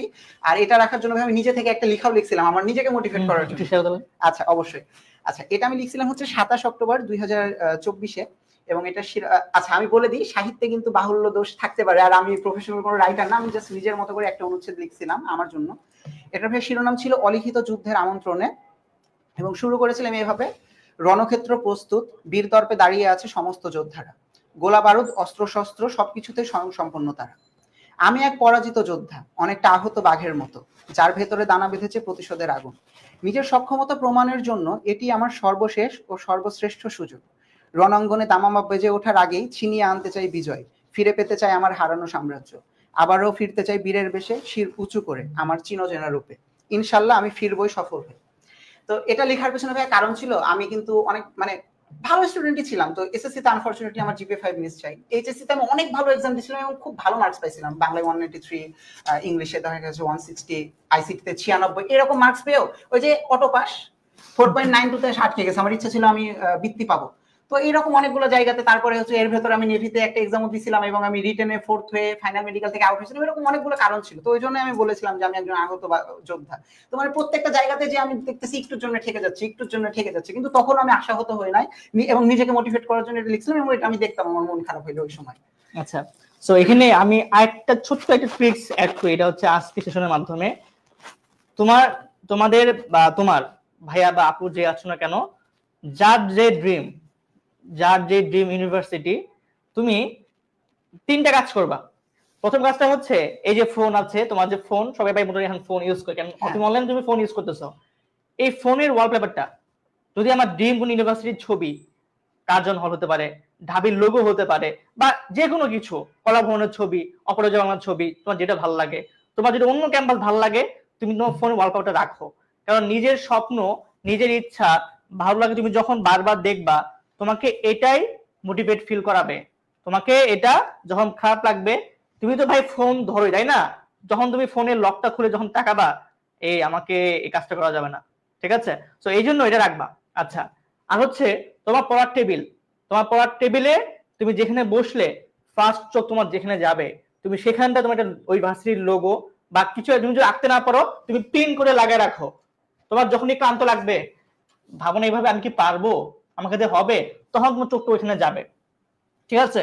আর থার্ড হচ্ছে তোমার নিজের বাবা মা, যখনই খারাপ লাগবে, যখনই মন হবে যে আমি পারবো না, তাদের দিকে তাকাবা, তারা কি চায়, তারা খুশি হলে কেমন লাগবে তোমার সেই দিনটা, এবং তারা যদি কষ্ট পায় তোমার কেমন লাগবে। তুমি জাস্ট চিন্তা করো, আজ থেকে কয়েক মাস পরে এদিন ফলাফল দিবে, তোমার ফোনে একটা এসএমএস আসবে, ইউ আর সিলেক্টেড, পজিশন দেখাবে, একটা মার্ক হতে থাকতে পারে। সো এই মোমেন্টটা কেমন লাগবে, ইউ আর ফেল বা ফেইলড, তোমার কোনো পজিশনের নাম নাই। সো এই মোমেন্টটা কেমন লাগবে। সো দেখো দুইটা মোমেন্ট কিন্তু কান্নার, একটা কান্না হচ্ছে সুখের, একটা কান্না হচ্ছে কষ্টের বা দুঃখের। সো জাস্ট একটু রিলেট করো ভাই বা আপু, তুমি নিজেকে কোথায় দেখতে চাও। সো বাবা মার থেকে আপনজন পৃথিবীতে আর কেউ নাই। সো আমাদের এই সুখের বা দুঃখের আপনজন কিন্তু তারাই হয়। ঠিক আছে। সো যাদের বাবা মা হয়তো যদি নাই, তাদের আল্লাহ তারা ভালো রাখুক, জান্নাত মাসির করুক। তাদের যদি না থাকে, জাস্ট ভাবো যে তারা থাকলে আমার এই সফলতা দেখে তারা কেমনটা লাগতো, বা অবশ্যই খুশি হতো। সো জাস্ট এটাই, এর থেকে ভালো কোনো মোটিভেশন আর নাই। জি ভাই, এখানে একটা জিনিস অ্যাড করতে চাই, ওই যে বললেন বাবা মার বিষয়টা, এটা তো অবশ্যই গুরুত্বপূর্ণ। আর যাদের বাবা মা হয়তো আল্লাহর ডাকে সাড়া দেবে, সৃষ্টিকর্তার ডাকে সাড়া দিয়ে চলে গেছেন, একটা জিনিস দেখেন ভাই, মানুষের কিন্তু দেহের মৃত্যু আছে, আত্মার কিন্তু মৃত্যু নাই। এবং আপনি যখনই কোনো ভালো কাজ করবেন বা আপনার খুশির যখন কোনো মুহূর্ত আসবে, দেখেন আপনার প্যারেন্টস কিন্তু বেঁচে থাকলে এখানে আপনার জন্য খুশি হইতো, অবশ্যই খুশি হইতো এই জিনিসগুলো। আর আপনি যেটা বললেন না, ওই যে ড্রিম ইউনিভার্সিটির ছবি, আমি কিন্তু এরকম পোস্টারিং করতাম। হ্যাঁ, আমরা নিজে কিছু লিখে রাখতাম যে আমি আমার বাবা মার খুশির কারণ হতে চাই, বা এইরকম মানে you don't have to be great to start, but you have to start to be great, এই ধরনের জিনিসগুলো লিখে আমি দেওয়ালে রেখে রাখতাম। মানে আমি শুইলেও আমার চোখ যাইতো ওইদিকে, আমি যখন টেবিলে বসবো তখন আমার চোখ যাবে এইদিকে। তো এটা অনেক বেশি কাজ করে কিন্তু, মানে উল্টাপাল্টা থটস আসা কিন্তু নষ্ট করে এই জিনিসটা। আর আরো একটা জিনিস আপনি বলছিলেন, ওই জিনিসটা কিন্তু খুব কাজে দেয়। ওই যে উল্টাপাল্টা চিন্তা আসতেছে, আমি দাঁড়াই গেলাম, অবস্থার একটু পরিবর্তন করলাম, তাহলে আমার থটস গুলো কিন্তু চেঞ্জ হয়ে গেল। বা একটা হোয়াইট পেপার রাখলাম, পড়তে পড়তে যেগুলো মাথায় আসতেছে তুমি সাদা খাতায় নোট করে রাখো, দেখো অটো তোমার চিন্তা গায়েব হয়ে যাবে। তুমি এক্সপ্রেস করে দিছো, সামহাও তুমি এক্সপ্রেস করছো, এটা তোমার মাথা থেকে আউট, এটা হেল্প করে। আর আরো একটা জিনিস ভাই যেটা বলি, যে ইউনিক কিছু ফিচার কিন্তু রাখা যায় পড়াশোনার ভিতরে। তা আমি এটাকে রাখতাম কিভাবে, এই যে আপনি ভাই ফোনের কথা বললেন না, আমার কাছে অল টাইম আমার একটা হেডফোন থাকে আমার সাথে। তো আমি যখন কোথাও যাইতাম হেডফোনটা কানে দিতাম, দেন আমার কিন্তু এখন অডিও বুকের অপশন আছে। তো আমি কি করতাম, যাইতেছি দেখা যাচ্ছে সিরাজউদ্দৌলা শুনতে শুনতে চলে যাচ্ছি, লাল সালু শুনতে শুনতে চলে যাচ্ছি। তো এটা অনেক বেশি হেল্প করতো আমাকে। মানে আমি সবসময় এগুলো নিয়ে চিন্তা করতাম, যখন অ্যাডমিশন কেন্দ্রিক বা ধরেন আপনার একটা ইনসিডেন্ট ঘটে যাচ্ছে চোখের সামনে, এটাকে রিলেট করে কিভাবে প্রশ্ন আসতে পারে, কোন জায়গা থেকে এই জায়গাটাকে ধরতে পারে, এরকম চিন্তা ভাবনাই করতাম তখন।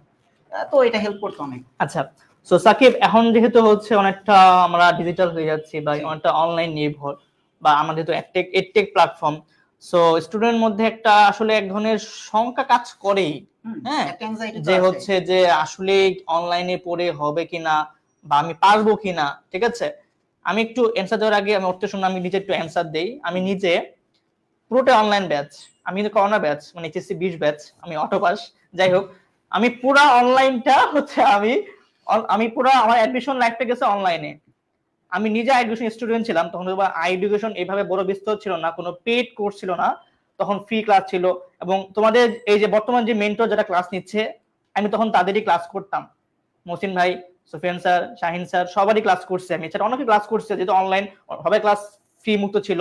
সো আমি একদম মহসিন স্যার, শাহিন স্যারের পেইড স্টুডেন্ট, আর সুফিয়ান স্যার ফ্রি ক্লাস করছি। বাট আরো সবকিছু মিলে আমি অনলাইন, একদম টোটালি অনলাইন। ঠিক আছে। সো এই যে অনলাইন হয়েও আমি কিন্তু দেখো ডিউতে, রাবিতে, চবিতে, জাহাঙ্গীর কিন্তু চান্স পেয়েছিলাম। সাকিব, ও কিন্তু হচ্ছে আমাদের ডিউ আইসু ব্যাচ 1 স্টুডেন্ট ছিল। ঠিক আছে। সো তোমরা আসলে ওর মুখ থেকে শুনো যে আসলে বর্তমানে অনলাইনে সম্ভব কিনা।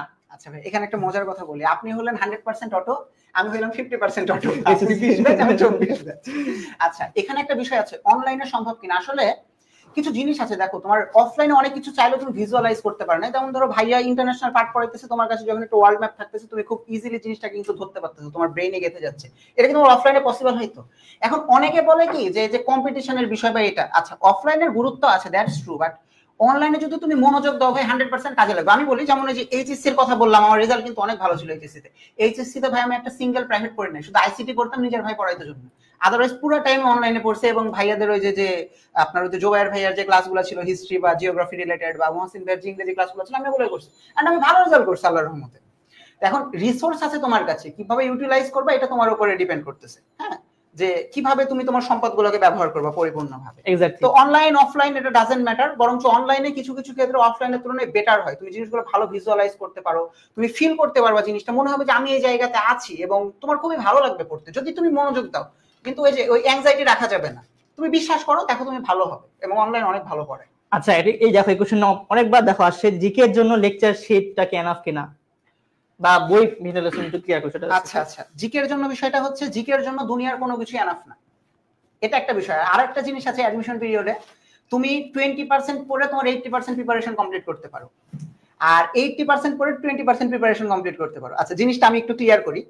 যেগুলো মোস্ট ইম্পর্টেন্ট ভাইয়ারা সেটা কিন্তু ওই জিনিসটাই দেয়। ওই যে জিনিসটা বললাম, ভাই আমি প্রথমবার অ্যাডমিশন দিতেছি এবং তারা 5 থেকে 6 বছর বা তারও আগে থেকে অ্যাডমিশন পড়াইতেছে, সুতরাং আমার অ্যানালাইসিস তাদের অ্যানালাইসিস কখনো এক হবে না। তারা অ্যানালাইসিস করছে এবং অ্যানালাইসিস করে করে জিনিসগুলো দিয়েছে। এবং যদি পার্সোনালি বলি, ভাইয়ার শীটগুলো থেকে একদম অনেক প্রশ্ন কমন আসে, অনেক প্রশ্ন কমন আসে, একদম হুবহু কমন আসে। অথবা কিন্তু 26টা কমন ছিল।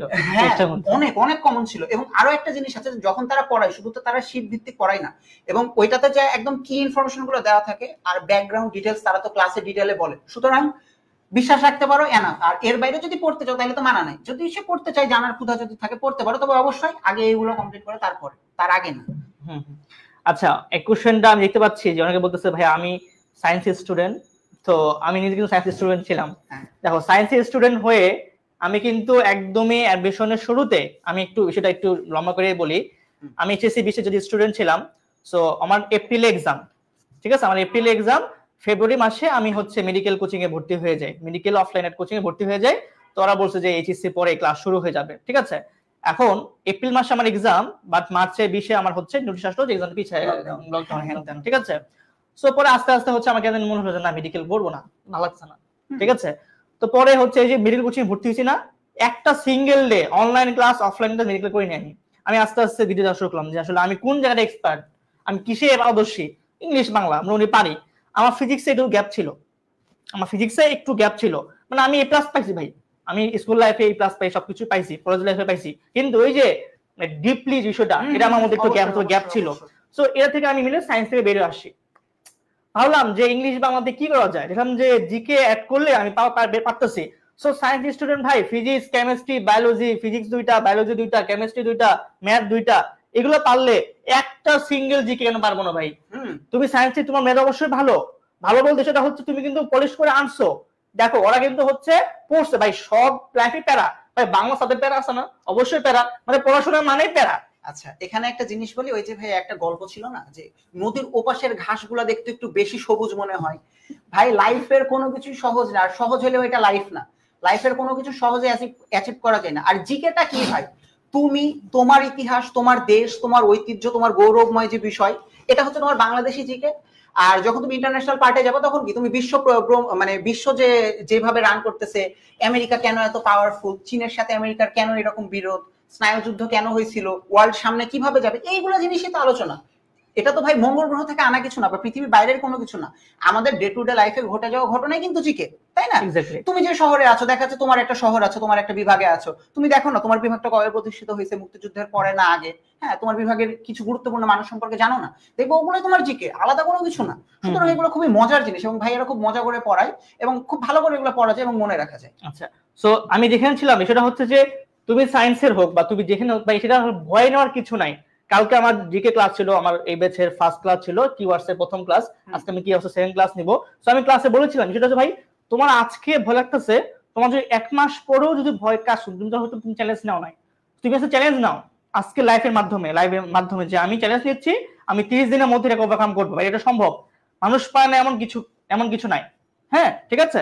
সো ভাই চ্যালেঞ্জ নাও, নিজের মধ্যে নিয়ে আসো, আর তুমি আমাদের কাছে আসো বা আমাদের তুমি ক্লাসগুলো করতেছো, তোমার ভাই প্যাটার্ন নেওয়ার কিছু নাই। কারণ এখন ও যখন ক্লাস করতো তখন কিন্তু শাহিন ভাই ছিল না, তখন জুবের আমি ক্লাস নিয়েছিলাম। তো এই বছর আমাদের শাহিন স্যার আমার নিজের মেন্টর ছিল। মহসিন স্যার 13 বছর এক্সপিরিয়েন্স, সুফিয়ান স্যার 14 বছর এক্সপিরিয়েন্স, শাহিন 14 বছর এক্সপিরিয়েন্স। তো শাহিন স্যার ও সুফিয়ান স্যার, মহসিন স্যার আছে, আমি আছি, স্বর্ণ স্যার আছে। তো এই যে আমরা কিন্তু সবাই কিন্তু এক্সপার্ট বা জানি, আসলে এই ফেসটা জানি, এবং স্বর্ণ এবং আমি কিন্তু রিসেন্ট পরীক্ষা দিয়ে আসছি। তো আমরা কিন্তু ওই সেখানে বুঝি, কারণ তুমিও জেনজি, আমিও জেনজি, ঠিক আছে। তো আমি কিন্তু ওই পাঁচটা বুঝি। ঠিক আছে, মেন্টালি কিন্তু খুব একটা কিন্তু ডিফারেন্স না। দেখো এই যে এখন ও দাঁড়ায় আছে, ও ডিউর 104তম ব্যাচ, আমি জাহাঙ্গীরনগরে ধরো যে 50 ব্যাচ, বা আমাদের কিন্তু 4 বছরের জাস্ট 5 বছরের গ্যাপ, বাট আমি কিন্তু বুঝতেছি ও কি ভাবতেছে বা আমি কি ভাবতেছি কিন্তু বুঝতে পারতেছে। সো এই জন্য হচ্ছে আমাদের প্ল্যাটফর্মটা এমন একটা প্ল্যাটফর্ম যেখানে হচ্ছে অভিজ্ঞতা তারুণ্য মিশ্রণে তৈরি সবকিছু তুমি এখানে পাবা। আচ্ছা, সো এখানে তোমার আসলে চিন্তা করার কিছু নাই যে আসলে এখানে হবে কিনা। তুমি প্রিভিয়াস সাকসেস দেখো, এই যে আমাদের কিছুদিন আগে কিন্তু ঢাকাবাসীর সম্বোধন অনুষ্ঠান হয়েছে, ও ছিল এখানে, ওর স্পিচটা আমাদের পেজে এখনো আছে, তুমি দেখতে পারো। সো ওইখানে কিন্তু ওরা কিন্তু পারছে, ঠিক আছে। সো ও যদি ঢাকা বিশ্ববিদ্যালয়ের 104তম ব্যাচ হিসেবে জয়েন করতে পারে, ঢুকতে পারে, তুমি নেক্সট 105তম ব্যাচে জমতে পারবে, এটা ভাই ইম্পসিবল কিছু না। হ্যাঁ ঠিক আছে। আর তুমি ভাই ঢাকা বিশ্ববিদ্যালয় তুমি যদি দেখো ভাই, যেখানে গ্রামের স্টুডেন্ট নাই, এখানে প্রত্যন্ত গ্রামের স্টুডেন্ট নাই, অবশ্যই আছে। হ্যাঁ এখানে এমনকি ও ডিজিটাল অ্যান্সারটা দিয়ে নেই যে ওইখানে যদি আমি ভুল না করি, ঢাবিতে কিন্তু ওই স্টুডেন্ট কিন্তু বেশি। জি, এটা সত্য, এটা সত্য ভাইয়া। ঢাবিতে কিন্তু মোটামুটি প্রত্যন্ত এলাকার স্টুডেন্ট অনেক বেশি, এবং তারা ম্যাক্সিমাম টাইমে অনেক বেশি স্ট্রাগল করে এসেছে এবং অনেক অনেক অনেক হার্ড ওয়ার্ক করছে। মানে একদম খুবই সুন্দর, মানে চমৎকার একদম গুছানো এরকমের থেকে তুমি অনেক বেশি পাবা যারা অনেক খেটে খাওয়া বা অনেক প্রত্যন্ত এলাকা। বাট ওই যে ড্রিম ছিল, ওই যে চিন্তা বা চেতনা যে আমি পড়বো, ওই যে একটা মেন্টালিটি, এই মেন্টালিটি থেকে কিন্তু আসে। আর ভাই আরেকটা জিনিস যেটা বললেন না যে এখন শুরু করে পারবো কিনা, টু বি ভেরি অনেস্ট, আমি আমার ঢাবি, আমার স্বপ্ন ছিল চেঞ্জ করার পর থেকে, বাট আমার ঢাবির পড়াশোনা কিন্তু আমি অ্যাডমিশন পিরিয়ডে শুরু করছি ভাই। ওই আপনাদেরকে তো হয়তো বলছিলাম আমি আসলে অনেক কো কারিকুলার অ্যাক্টিভিটিস করতাম, আমি টাইমই পাইতাম না পড়াশোনার জন্য আর কি।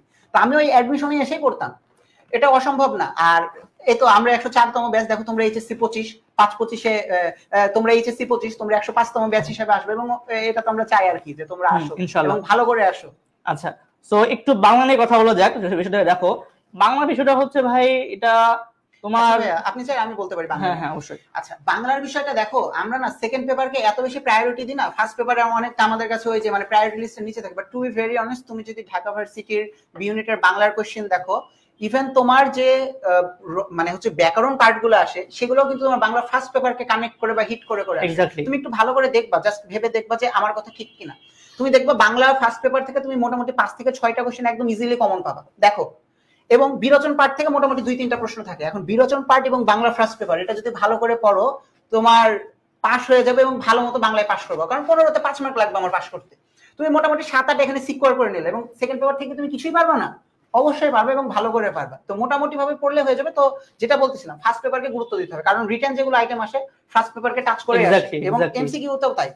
গত বছর মনে আছে কিনা, স্বর্ণর একটা ক্লাসের হুবহু স্লাইড থেকে কিন্তু ফার্স্ট পেপারে কমন ছিল লিখিততে। জি আচ্ছা, সো যেমনটা বলতেছিল, আসলে বিষয়টা হলো যে বাংলা নিয়ে প্যারা খাওয়ার কিছু না, কারণ ভাই বাংলা আমাদের মাতৃভাষা। সো একটু জাস্ট বুঝায় পড়লেই হয়। আর সুফিয়ান স্যার যেভাবে লিখে লিখে পড়ায়, আমার মনে হয় না যে এক্সট্রা আর প্যারা খাওয়ার কিছু আছে। তোমার ক্লাসের পরে ক্লাসে শেষ, তুমি জাস্ট বিগত কোশ্চেন গুলো প্র্যাকটিস করবা, সুফিয়ান স্যার যেটা পড়াবে, যেটা টাচ করতেছে, একটু জাস্ট বই থেকে প্র্যাকটিস করবা, তোমার এনাফ। ঠিক আছে, তো বাংলা নিয়ে প্যারা খাওয়ার কিছু নাই। আর তোমাদের স্বর্ণ স্যারকে বলা হয় কমন ভাইয়া, সো কমন তোমার আসতে বাধ্য, কারণ বাংলা ফার্স্ট ভাই তোমার বলো, তুমি কি কোশ্চেন কি আমদানি করে নিয়ে আসবে?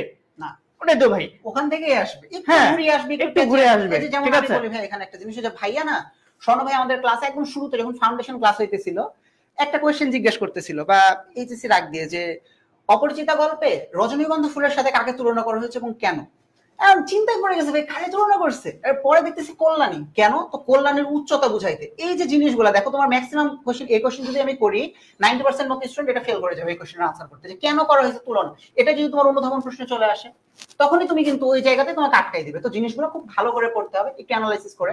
আর ফার্স্ট পেপার তো ওই যে বাইরের কোনো কিছু না, ভাইয়ারা তো অনেক অ্যানালাইসিস করে, তারা চিন্তা করে যে কোন রকমের কম্বিনেশন দাঁড় করা যায়, তারপরে কোশ্চেনগুলো আমাদের সামনে নিয়ে আসে। সুতরাং এখান থেকে ভালো করা পছন্দ। ওকে ওকে। আচ্ছা, ইংলিশ টেক্সট বুকটা, এটা আমরা জানি যে অনেক ইম্পর্টেন্ট, বিশেষ করে হচ্ছে মানবিকের ক্ষেত্রে। বাট এটা অনেক কিন্তু হচ্ছে অবহেলা করে, বা দেখা যাচ্ছে যে এটা অফলাইনে আমি আজ পর্যন্ত কোথাও দেখি নাই যে টেক্সট বুক নিয়ে খুব একটা গুরুত্ব দিয়েছে। সেখানে আমাদের এখানে কি টেক্সট বুকটা গুরুত্ব দেওয়া হয় কিনা? চমৎকার একটা প্রশ্ন, এবং এটার ভয়াবহ রকমের গুরুত্বতা আছে, মানে গুরুত্বর লেভেলটা একদম ভয়াবহ রকমের।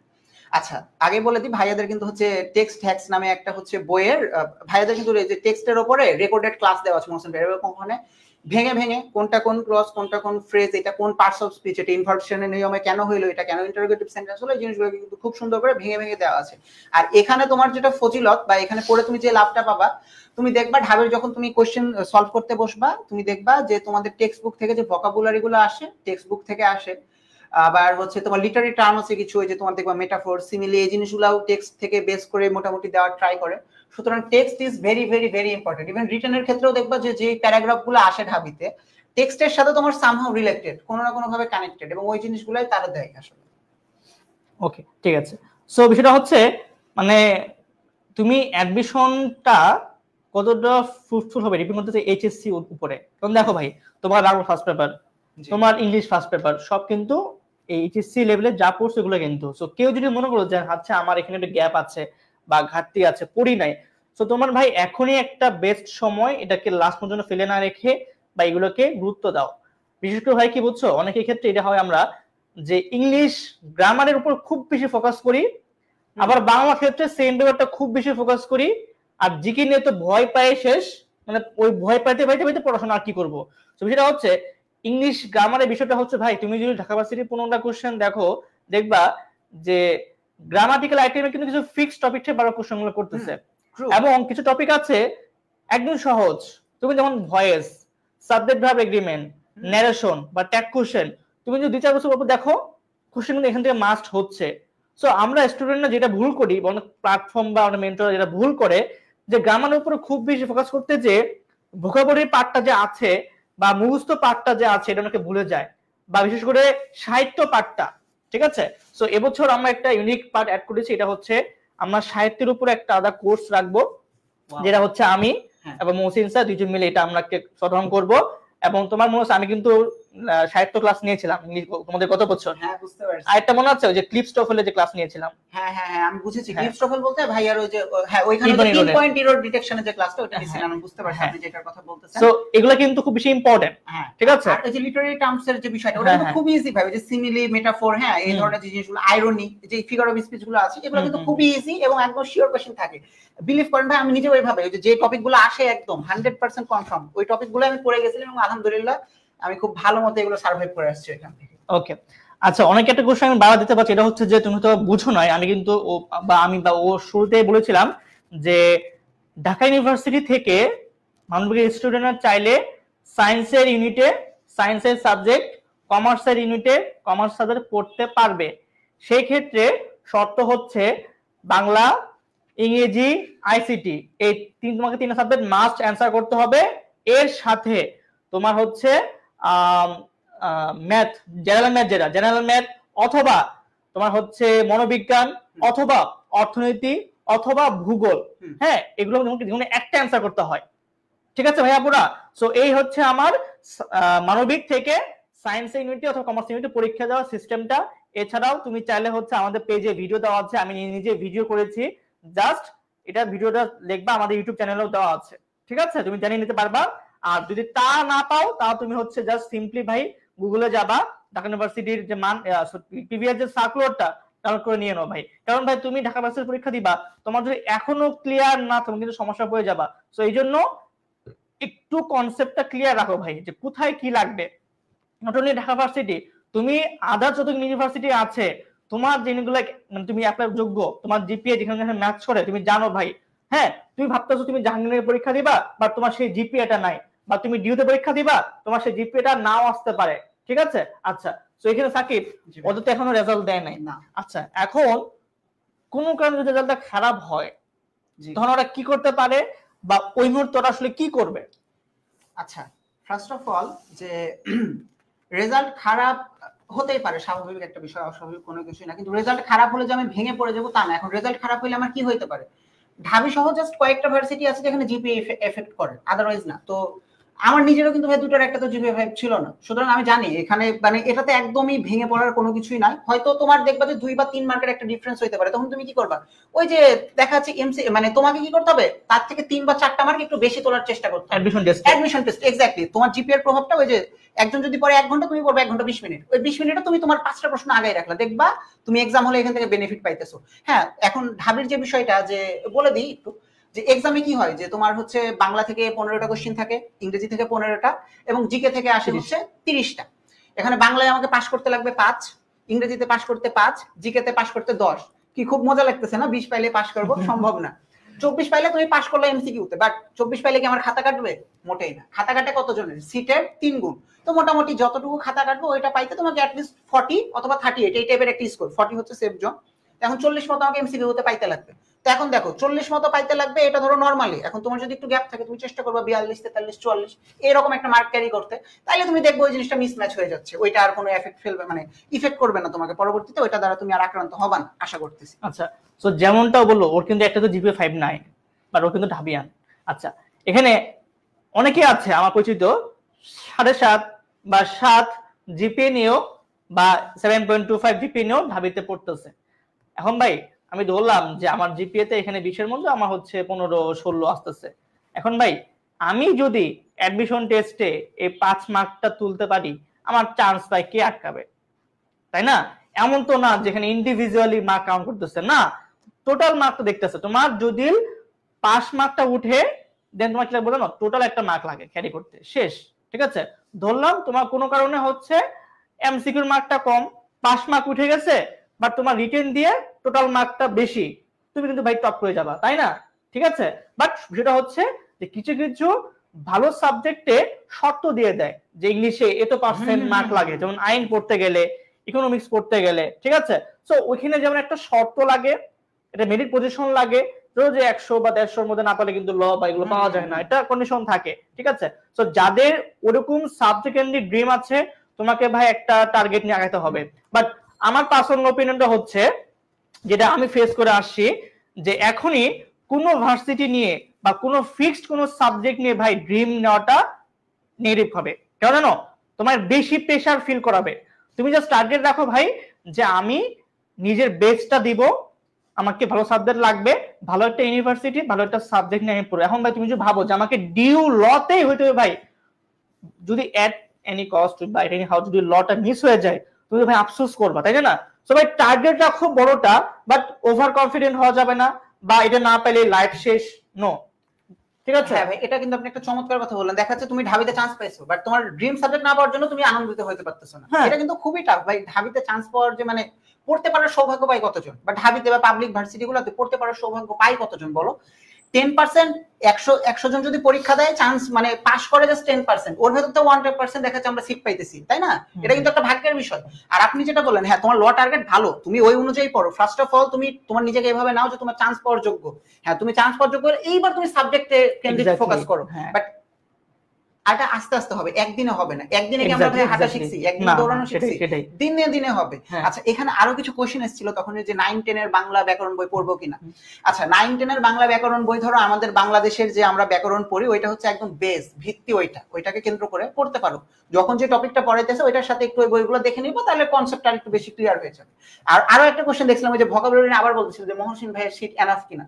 তুমি ওইটা মুখস্থ করে যদি ধরে রাখতে পারো, আশা করতেছি এনাফ। আর এরপরে যদি পড়ো তাহলে তো পড়লা, কিন্তু আগে ওইটা মুখস্থ করে ধরে রাখো, ধরে বুকের ভেতর হাত দিয়ে বলো ভাই এখানে আমি যতগুলো আছে কাট টু কাট আমি আনসার করতে পারবো, তাইলে ঠিক আছে। ওইটার পরে আচ্ছা, একটা কোশ্চেন আসলে দেখতে পাচ্ছি ভাই, আপনি ঢাবিতে চান্স পাওয়ার পরেও কেন ঢাবিতে আসছেন? আচ্ছা, একটু আমি বলি, আমি যখন হচ্ছে গ্রুপ চেঞ্জ করি, আমার বাসায় আব্বু একটু আপসেট হয়ে গেছিল যে ছেলে তো সায়েন্সে পড়ছে, তো আব্বু হচ্ছে মেডিকেল প্রফেশন সম্পৃক্ত আছে, ইচ্ছা ছিল ডাক্তার হবো। এমন আমার ফেস লাইন নাকি ডাক্তার মধ্যে দেখতে লাগে, অনেকে আমার টিচাররা, স্কুল টিচাররা বলতো আমি মালয়েশিয়া ভালো পারতাম। বাস্তবে এটা সত্য। ঠিক আছে, সো একটা ইয়া ছিল যে মেডিকেলে যাবো বা ডাক্তার হবো এমন কিছু একটা। তো আমি হুট করে যখন হচ্ছে গ্রুপ চেঞ্জ করে, একটা মন খারাপ ছিল, তখন আব্বু হচ্ছে আমার 1 মাসে একটু মানে বিষয়টা কি জানো, ভয় কাজ করছে, তো সায়েন্সে পড়ছে, কি জিকে পারবে কিনা বা কতটুকু পারবে, এটা একটা ভয় কাজ করতো। বাট আস্তে আস্তে আমি যখন ডে বাই ডে কোচিং এ যখন ভালো মার্ক পাচ্ছিলাম, তখন আব্বু এটা স্বস্তি বোধ করছে। তখন আব্বু ইচ্ছা ছিল কি, হয় আমার ছেলে ডিউ আইবিতে পড়বে বা ইকোনমিক্সে পড়বে। ঠিক আছে, এখন আমি একটা ভুল ট্র্যাক করছি, এটা হচ্ছে আমি আমার তখন এমন ছিল যে ঢাকা বাস তখন আমাকে তখন ডি ইউনিট ছিল, এখন ডি ইউনিট নাই। হ্যাঁ, মার্চ করে দিয়েছে, বিয়ের সাথে ডি মার্চ হইছে। হ্যাঁ, সো আমার প্ল্যান ছিল যে আমি ডি পরীক্ষা দেওয়ার পরে 1 মাস টাইম পাবো, তখন আমি আইবি প্রিপারেশন নিব। বাট আনফরচুনেটলি আমার সময় আইবি এক্সাম আগে হয়ে যায়। ও মাই গডনেস, আইবি এক্সামে 7 দিন পরে ডি এর এক্সাম। সো আমি আইবি প্রিপারেশন মানে একদমই কিচ্ছু জানতাম না, বিশেষ করে ভাই কিছু জানতাম না, কি পরীক্ষা দিব। আব্বু একটু মন খারাপ করছে, জাস্ট পরীক্ষা অ্যাটেন্ড করা। ঠিক আছে, আমি জাস্ট একটা আইডিয়া পাইছি, বলতে পারবো বাসায় ফিউচার সাথে ডিউ আইবিতে পরীক্ষা দিয়েছি। ঠিক আছে, দেন হচ্ছে আমি বিপিতে পরীক্ষা দেই, তারপর ডিউ পরীক্ষা দেই। এন্ড দেন এই যে আব্বুর ইচ্ছা ছিল যে ডিউ আইবি অথবা ইকোনমিক্স। আচ্ছা, এখন এই যে অর্থনীতি সাবজেক্টটা পাওয়ার জন্য মতো আমি জাহাঙ্গীরনগরে শিফট করি। এখন ভাই আমার ডিউতে পজিশন ছিল 2690 তখন ডিউতে। আপনাদের টাইমে কিন্তু সিটও বেশি ছিল, বেশি ছিল, ঠিক আছে।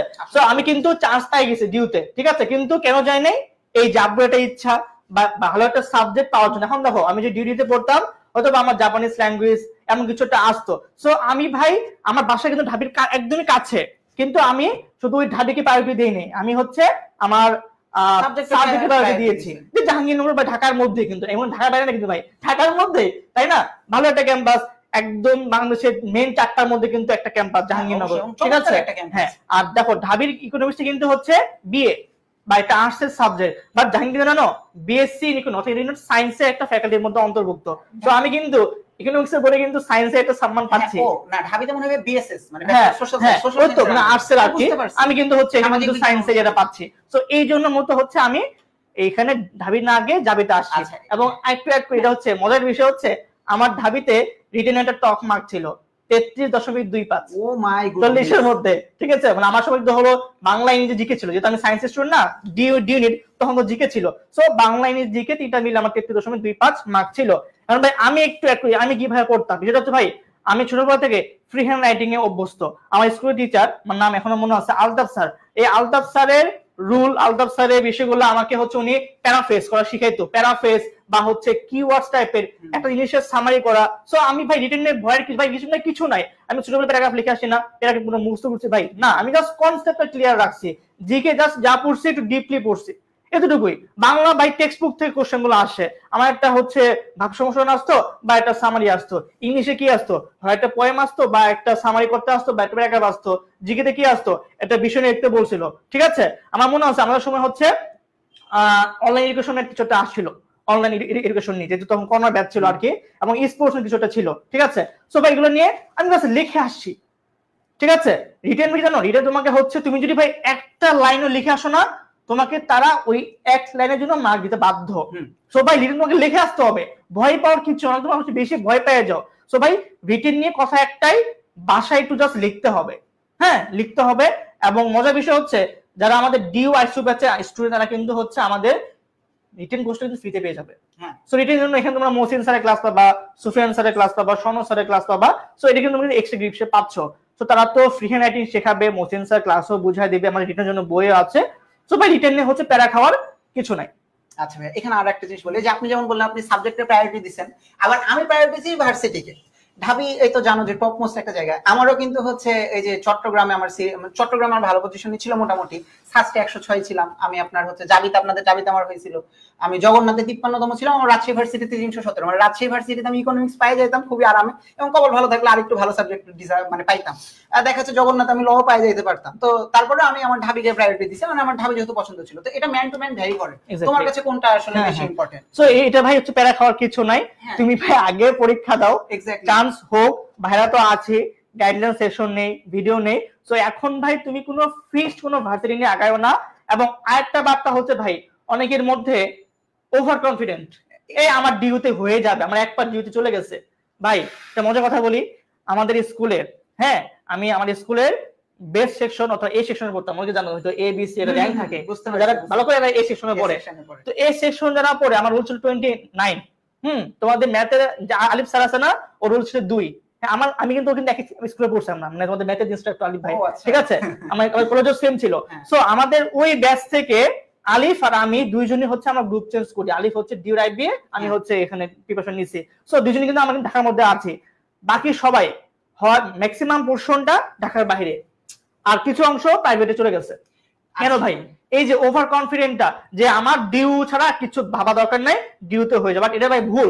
তোমাকে প্ল্যান এ বি সি রাখা উচিত, ঠিক আছে। তো ঢাকার মধ্যে তোমার বিউপি আছে, জাহাঙ্গীরনগর আছে, তোমার ঢাকার বাইরে কিন্তু ভালো ভালো ইউনিভার্সিটি আছে, তোমার রাজশাহী আছে, চট্টগ্রাম আছে, তোমার কুমিল্লা, খুলনা আছে, সাস্ট আছে, হাজিদাস আছে, গুচ্ছর মধ্যে বিশ্ববিদ্যালয় বর্তমানে এখনো আছে। সো ভাই তোমার প্রতিটা জায়গায় এক্সাম দিতে হবে, এটা হচ্ছে আজকে শুনে আমার একটা গুরুত্বপূর্ণ আরেকটা পয়েন্ট। ভাই তোমার ডিউ ফার্স্ট প্রায়োরিটি হোক, ভাই কোনো সমস্যা নাই, আমি ফার্স্ট প্রায়োরিটি ডিউকে রাখছিলাম, বাট এই যে প্ল্যান এ বি রাখছি দেখে আমি কিন্তু পেরে গেছি, ঠিক আছে। সো জাহাঙ্গীরনগর নিয়ে আমি পূর্ণাঙ্গ আরেকটা সেশন নিব ভাই। আজকে আমি জাহাঙ্গীরনগর নিয়ে কথা বলতেছি না, কারণ আজকে আমার ডিউকে নিয়ে বলা, জাস্ট একটা উদ্দেশ্য করে বলা যে তোমরা ঢাবির পাশাপাশি ওগুলোকেও রাখো। আচ্ছা ভাই, এখানে একটা জিনিস আপনার আমার বলা আছে, যে আপনি বললেন না যে অনেক ওভার কনফিডেন্স, একটা আছে আপনার সুপিরিয়র কমপ্লেক্স আর একটা ইনফেরিয়র কমপ্লেক্স। অনেকে নিজেকে একদম মনে করে ভাই আমি তো সর্বে একদম কুপাই দিয়ে রেখে চলে আসবো, এমন বিলিভ করো তুমি তোমার কলেজের ফার্স্ট বয় হইতে পারো বা ফার্স্ট গার্ল হইতে পারো। ঢাবিতে 64টা জেলার 64টা টপ ক্লাস মানে টপ কলেজের 64টা টপ, মানে তুমি জাস্ট চিন্তা করো ওই অ্যামাউন্টটা এত হবে, দেখা যাচ্ছে 15,000 বা 20,000 একদম ফার্স্ট র্যাঙ্কার রোলই এখানে এক্সাম দিবে। সুতরাং নিজেকে অনেক বেশি জানি বা অনেক বেশি পারি এটাও ভাবা যাবে না, আবার আমি যে কিছুই পারি না কিছুই জানি না এটাও ভাবা যাবে না, ফ্লোর সাথে যেতে হবে। আর এখন আপাতত তুমি ঢাবিকে টার্গেট রেখে আগে, কারণ ঢাবি এমন একটা ভার্সিটি, যেমন ভাই আপনি বলেন ঢাবির প্রিপারেশন নিলে বাংলাদেশে এমন কোনো বিশ্ববিদ্যালয় নাই যেখানে আপনি চান্স পাবেন, অলমোস্ট হয়ে যাবে, প্রত্যেকটা সবগুলোতে হয়ে যাবে। পরবর্তীতে একটু যে কোশ্চেন প্যাটার্নে চেঞ্জ আছে ওগুলো ভাইয়ারা দেখাই দিয়ে করো। তো ফার্স্টে ঢাবিকে প্রায়োরিটি রাখো অবশ্যই, বাট আদার্স গুলোর জন্য প্রিপারেশন নিও, সমস্যা নাই, ঢাবি পড়লে সবই কমপ্লিট। ঠিক আছে, আমরা যদি চান্স পাওয়ার যে জায়গা, হ্যাঁ ইনশাআল্লাহ। সো আই হোপ আজকে সেশনে আমরা মোটামুটি অলমোস্ট সবকিছু আমরা হচ্ছে অ্যানসার দিয়েছি, মনে হয় না তেমন কিছু বাকি আছে। মোটামুটি ইম্পর্টেন্ট অ্যাডমিশন স্টুডেন্ট যে মাথায় যে ঘুরপাক খায় সবকিছুই ডান। লাস্ট আমি জাস্ট একটা কোশ্চেন করব সাকিবকে, যে অ্যাডমিশন স্টুডেন্টের জন্য কিছু পরামর্শ দিবা যে কি করা যাবে আর কি করা যাবে না। ফার্স্ট অফ অল, দুনিয়ার যত কাজ কাম আছে আপাতত এগুলো থেকে একটু বিরতি নেওয়াটাই বেটার হবে, যেহেতু পড়াশোনা হচ্ছে সর্বপ্রথম এবং সর্বপ্রধান কাজ।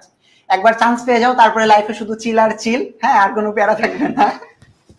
তো যাই হোক, পড়াশোনা করতে হবে নিয়মিত, এবং তোমরা যে যে ধর্মে আছো একটু ইবাদত নিয়মিত করার চেষ্টা করো, আর কখনোই অতিরিক্ত দুশ্চিন্তায় ভোগা যাবে না। আর আরো একটা জিনিস, আমি যেহেতু বাসায় থাকছি ওইভাবে হয়তো ফেস করিনি, তোমরা হয়তো অনেকে বাইরে আছো, খাওয়া দাওয়ার বিষয়টা খেয়াল রাখো। এই সময় অনেকে দেখা যাচ্ছে এত বেশি স্ট্রেস নিয়ে ফেলে যে খাওয়া দাওয়া ঠিক মতো করে না, ফলশ্রুতিতে অসুস্থ হয়ে যায়। এটা করা যাবে না। প্রতিদিনের পড়া প্রতিদিন প্রত্যেকটা সাবজেক্টে রেগুলার টাচ করে যাও। ঘুমানোর আগে একটু চিন্তা করো সারাদিনে কি পড়ছো না পড়ছো, একটু চিন্তা করো। চিন্তা করতে করতে স্বপ্নের রাজ্যে হারিয়ে যাও, দেখবা কাজে দিবে। আমরা যেটা নিয়ে চিন্তা করি আমরা কিন্তু সেটাই পেয়ে যাই বা সেটাই আমরা পাই।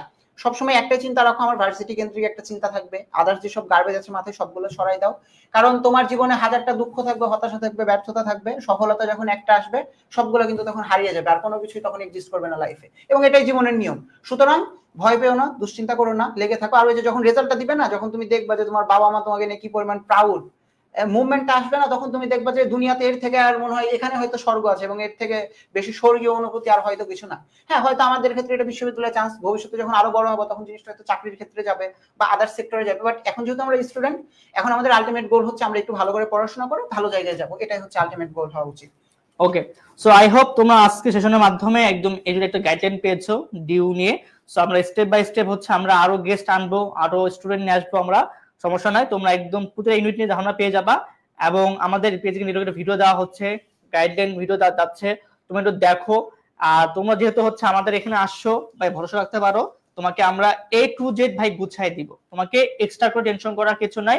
এবং যেহেতু ভাই অনলাইন, সো অনলাইনে একটা সতর্কবার্তা হচ্ছে আমার এন্ড থেকে, সেটা হচ্ছে যে ভাই তুমি যদি আমাদের এখানে যেহেতু আসছো ভাই, তো এখানে ভরসা রাখো, এখানে ভরসা রাখো। তুমি যদি হচ্ছে দুই নৌকায় পা দাও, নৌকা ধরো যে একটা নৌকা, একটা নৌকা স্রোত আসবে, তোমার পা হচ্ছে দুটা নৌকা ছিল, তুমি মাঝখানে বসে রাখো। তো বিষয়টা হচ্ছে ভাই একটা জায়গায় ফিক্স থাকো। তোমাকে যেহেতু আমরা দায়বদ্ধ, যেহেতু আমরা তোমাদের বলেছি আমি তোমাদের এই যুদ্ধে সহযোদ্ধা হিসেবে আমার পুরো প্ল্যাটফর্মটা আছে বা আমরা আছি। তো তোমার টেনশন করার কিছু নাই, তোমার যখন যা লাগবে সব আমরাই বলে দিব, আমরাই ক্লাসে অ্যানালাইসিস করে দিব, ঠিক আছে? সো আই থিংক তোমার আর টেনশন করার কিছু না। হ্যাঁ, আর একটা জিনিস যেটা ওই যে ভাইয়া বললো না যে এত চিন্তা করো না, দেখো ভাই তুমি একটা স্টুডেন্ট পড়তেছো, ভাইয়ার মাথার উপরে হয়তো ব্যাচে যদি 3,500 বা 4,000 স্টুডেন্ট থাকে, 4,000 স্টুডেন্টের দায়িত্ব কিন্তু তার। তুমি জাস্ট নিজেকে নিয়ে ভাবতেছো, ইনি ভাবতেছেন 4,500 জনকে নিয়ে, সুতরাং তার রেসপন্সিবিলিটি অবশ্যই বেশি।